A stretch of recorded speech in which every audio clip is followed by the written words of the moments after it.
Hey everyone, welcome back to the channel. If you're new to Raid or you're a seasoned player, this video should be pretty good for you. Today we're gonna be talking about 5 of the best epic champions you could be getting, which will do amazing things for you in the early game, but also remain pretty relevant in the late game too. Whether we're talking about campaign or dungeons, or even things like Hydra, these amazing epics could be really shining for you. So if you enjoy the video and you find what I'm doing helpful, I would really appreciate it if you drop a like and subscribe to the channel. This top 5 list is not in order, all of these are amazing in their own way, so with that out of the way, now let's get into it. Since this video is about amazing epics, we can't really start it off without telling you about my amazing download link you could be using that really gives you 3 of the best epic champions in the game right now as soon as you hit level 30. And not only that, after you finish the tutorial, you also get yourself the amazing legendary champion Elenaril, which is really gonna skyrocket your progress in Clan Boss even after your first week in the game. So grab the code from the QR, or from the pinned comment, or from the description, and start Raid the right way with 4 insane champions. And don't forget you also have 24 hours to get your hands on some of the amazing legendaries Raid is giving for free, with promo codes like Desert Queen for Tagoar or Monkey King for Wukong, and so on and so forth. But now let's see the first epic on the list.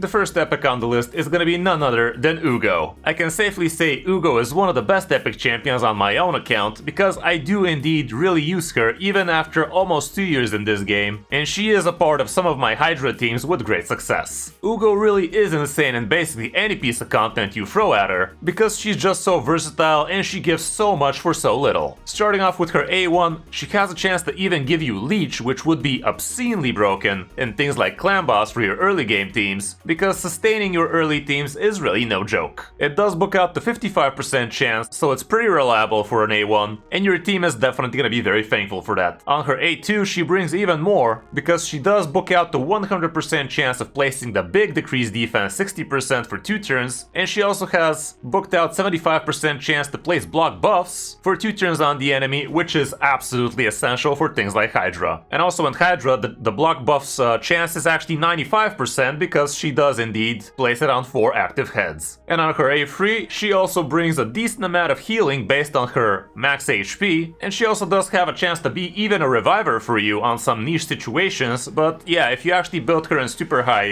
HP and defense, well, she is probably gonna be the last champion standing after everybody else died, even though it's not exactly super reliable, and it will be pretty slow for things like Hydra, it's still something. And yeah, the cool thing about her is, when everybody else dies, she does give herself the big increased speed and block damage for 1 turn, so that she actually has a chance of doing her A3 and actually revive everybody with 50% HP and 50% turn meter, which is actually kinda broken. The way you build Uugo would be normally with speed, with big HP, with good accuracy, that kind of stuff, so the perception set would be a pretty easy way to go with it, but since I am using her in Hydra, I actually go a step further and slap her with the Hex set, which is actually pretty cool on her, because her A2 gives you a 50% chance of also placing Hex debuff for 2 turns on the enemies, which is gonna be very essential for you, so you can be doing more damage, as well as not to have to worry about not being able to target that pesky head. So yeah, since Uugo is a debuffer and a healer, basically a support, you need her fast, and since she does place debuffs, you need accuracy, and since she does heal based off her max HP, you also need high HP on her, so those will be the 3 main things you really want out of her. Next up, we have another chubby champion, which is none other than Toragi the Frog. Not gonna lie, when I first saw this guy, I didn't really think too much of him back in the day when I was first starting off, but this guy literally unlocked so much potential for me in Doom Tower, basically. Thanks to this champion, I managed to actually progress a lot further on the Doom Tower floors, because when you're first starting off, the Scarab boss is an absolute nightmare, and this guy is the remedy for that BS. What this guy does is he has decreased attack on his A1, which books out to 40%. It's nothing really to write home about, but it wouldn't be the worst thing in the world to be using against Clan Boss, let's say. You also have a very good provoke, so you will be able to actually use this bad boy in Hydra as well with decent success, even though he's not going to be bringing much else to the table in terms of damage at least. But what he will bring is ally protection as well as shield, and he also brings reflect damage, which is not the worst thing in the world to be having. The ally protection is especially good buff, but obviously for that thing to work, your Toragi needs to be hella tanky, so he can can actually take the hit and share some of the damage of his allies. The really broken thing this champion brings is his passive, which is whenever this guy is attacked, he has a 50% chance of placing a 5% poison debuff on the attacker for 2 turns, and this occurs once per hit. And this is the main reason why this guy is so good against the Scarab boss, because he basically reflects all of these poisons back at the attacker. He also brings the reflect damage, so yeah, it's gonna be a slow fight, but this guy is gonna get that thing covered for you, which is hella good. And I do believe you might even be able to use him for other strategies, for solo farming some not so hard dungeons, even though it's gonna be slow as hell. Here's how I have mine built. It's basically a regen plus immortal set kinda deal, cause again, I am still using him even to this day against the Scarab boss, and this is more than enough to get the job done. We have tons of HP on him, above 100, but he is a +4 after all, so why wouldn't he be? Not that much defense if we gotta be honest. The speed doesn't need to be that high, he's only at 240-ish, 235-ish more like it. He has a decent chunk of resistance, so he doesn't get debuffs from the bosses, and his accuracy also needs to be a little bit high, because he will need that to actually place the debuffs. So yeah, anybody that gets lucky enough to actually open this guy is gonna have a very easy time in Doom Tower, he's gonna have a lot of good time in the Demon Lord, all of that good stuff, so yeah, you cannot go wrong with building your Toragi. On the number 3 spot, we have a champion I literally almost fed as a chicken back in the day, but thank God I actually did double check in Hell Hades before I did the dumbest thing in the world I could have been doing. And this was feeding Criodan the Blue. This guy is an absolute monster, guys, I'm not even kidding. I literally opened this guy as my 2nd or 3rd epic back when I started, so that was like a month into the game. And this guy literally carried my noob ass so hard through wave content, it's not even funny. Like, he was an absolute monster in wave-based content on Doom Tower, and to this day he is helping me in all sorts of different places where freeze actually matters. He has a triple attacker on his A1, which made Fire Knight super easy for me back in the day, and he's even usable in Fire Knight hard because he does also have freeze on his A1 with the triple hitter. On the A2, however, this is where the real money's at. He attacks all enemies 2 times, each hit has 45 chance, booked up to 65 chance of placing a freeze debuff for 1 turn, which basically means odds of you actually freezing everybody on the opponent's team on the waves is very high. And then last but not least, he also brings the big increased speed on a 2-turn cooldown when booked, and also fills turn meters of all allies by 15%. This guy is literally a legendary in disguise. On the passive, he also fills his own turn meter for each freeze debuff placed by this champion, so basically if you use this on 5 people wave-based content, he will be getting himself even 25% turn meter boost while doing so. The guy really is an absolute beast, and he really did help me a lot back when I was starting off, so if you got this guy in your first few months, you will be hella happy, and God knows you're still gonna be using him to this day on all sorts of different wave-based content like Centranos and Faction Wars and everything in between, if freezing is something you need. The way you build this guy is really not supposed to be hard. You could just slap him in 6-piece Perception and call it a day, because in the end of the day he is a debuffer and a speed champion, so what you want is speed and accuracy for the most part. But you can also go for the reflex set if you have some laying around, cause getting 40% chance to reduce the random cooldown of a skill also ain't bad, so you can be doing both the speed aura and the freezing a lot more often. As you can see, I haven't been touching the builds of my Criodan for quite a while, and he is indeed slow as hell. The accuracy is definitely a little bit too much than it needs to be, like around 350 is usually more than enough. And to be fair, I have been pawning some gear from him left and right, just because he's not really a very gear hungry champion, so I did need a few reflex good pieces from him not too long ago, so I did help myself to a few of those. But yeah, if you got this guy, any wave-based content is gonna become super easy for you. And even though freeze is not the best way to CC champions, just because it also drops your damage output a little bit, it is still super helpful, and it basically makes sure you're gonna be winning that wave content. On the number 4 spot, we really cannot go into a top 5 epic list without checking this amazing dwarf. And I'm pretty sure most of you already know who I'm talking about. Of course, it's Fotbar. What?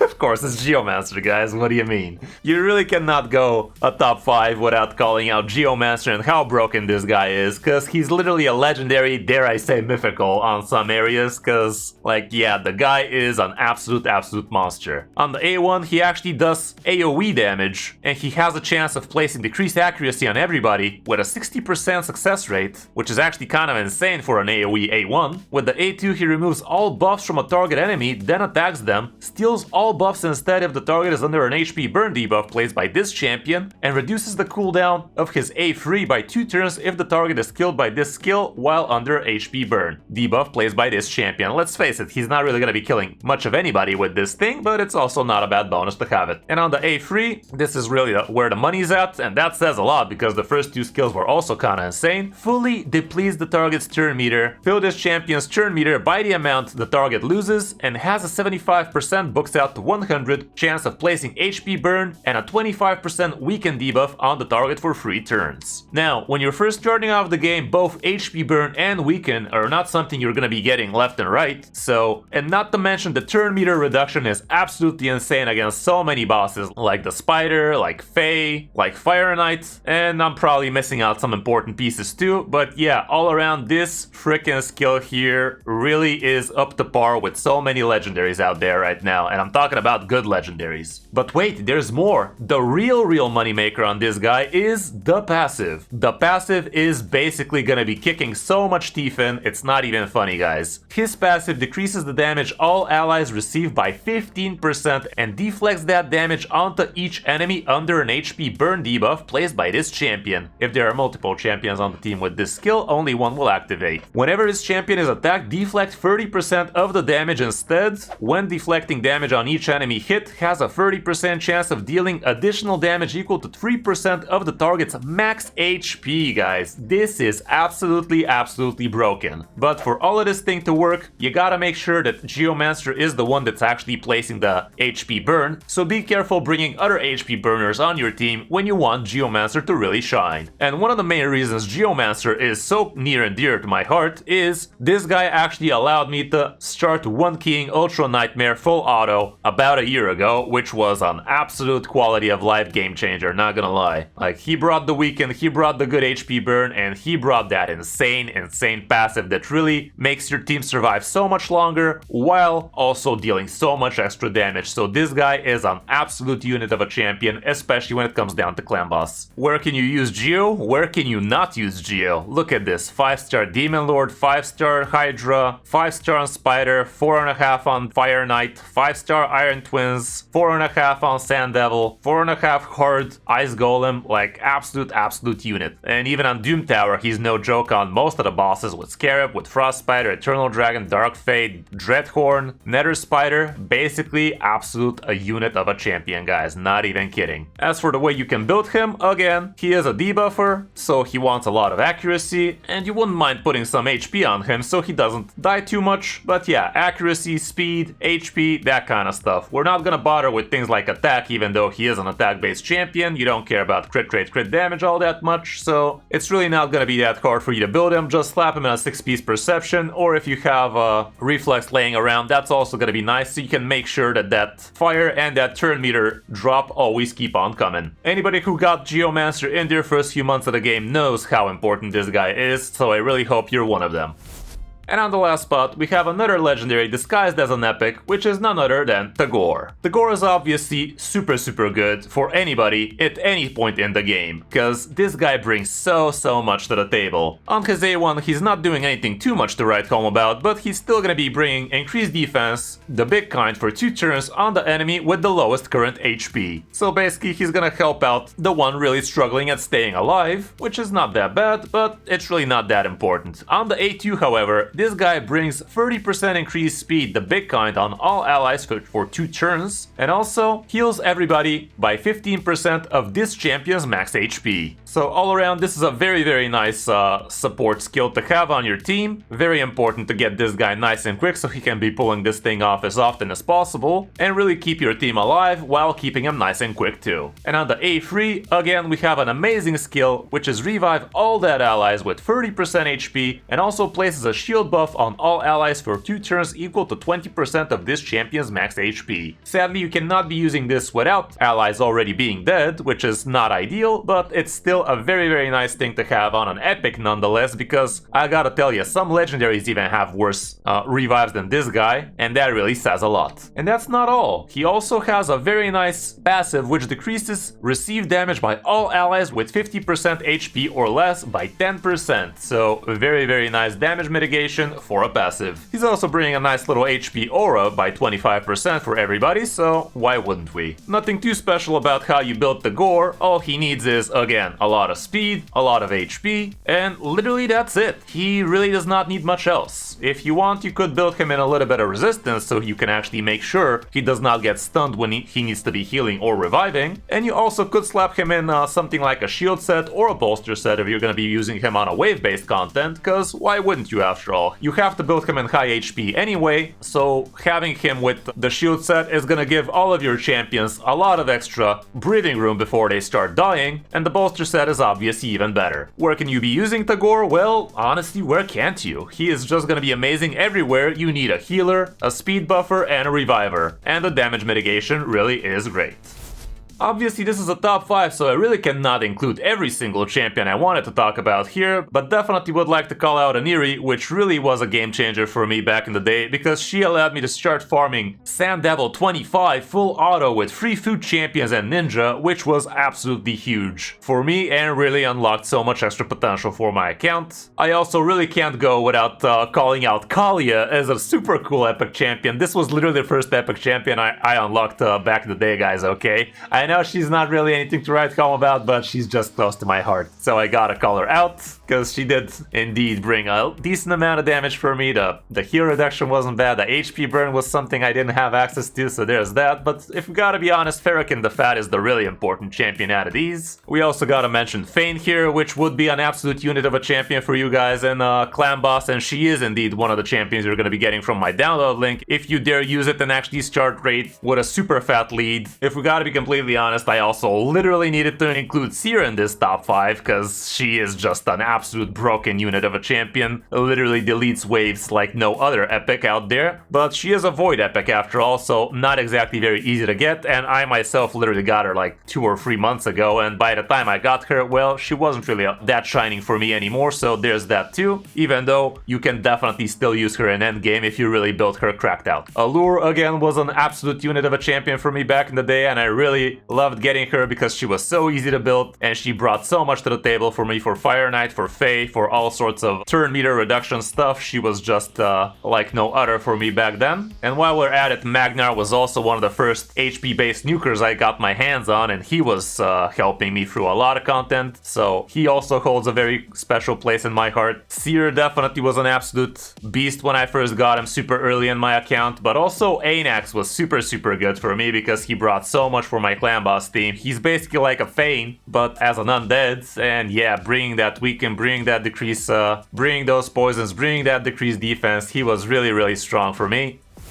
So yeah guys, do let me know if I missed any of your favorite epic champions in this top 5, and do tell me why you love yours so much. If you have troubles with your account and you need an account takeover, don't forget I give you guys free account takeovers each Tuesday and Thursday live on my stream, where I try my best to help you out with things like champion regearing, gear cleansing, clan boss teams, dungeon teams, and everything else in between, so if you need help, I'll do my best to do so. I really hope you found the content helpful, and if you did, a like and a subscribe would be awesome, and don't forget you can download the game from my download link if you want to start raid with some amazing champions. Thanks for watching guys, I'm Crystal5, and I'll see you in my next video or stream.